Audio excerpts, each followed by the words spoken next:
कते दूर बाबा गेलो कते दूर बाबा गेलो दानी दर्शन करे बाबा गेलो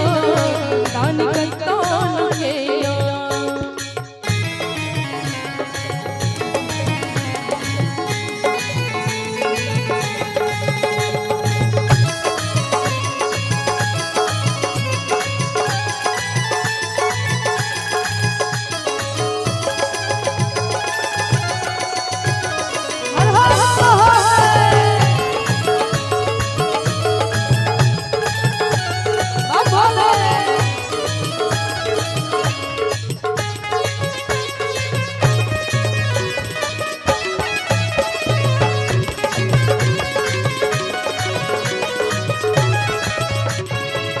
सुल्तानगंज से जल भर लेलो बोल बम के बाबा नारा लगे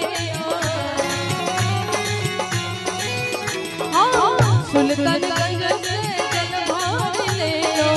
बोल बम के बाबा नारा लगे कहियो ने दर्शन देलो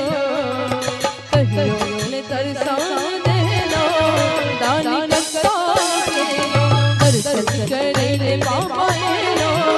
दानी कतोन गेलो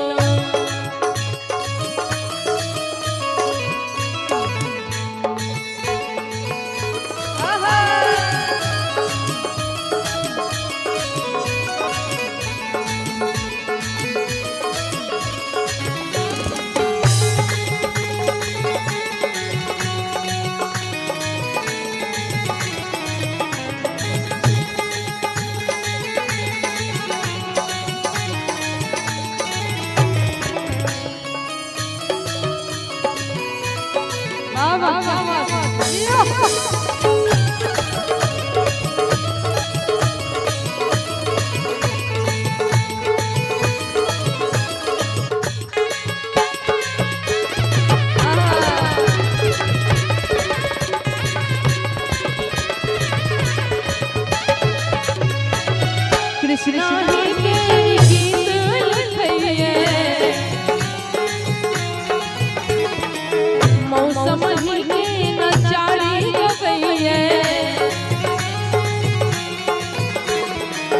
नानी के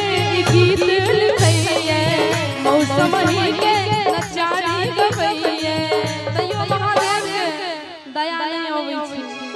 कि तहियो नहीं दर्शन देलो एक बार महादेव के नाम सब गोटा पूरा पूरा हाथ उठेबे एबे प्रेम से कहियो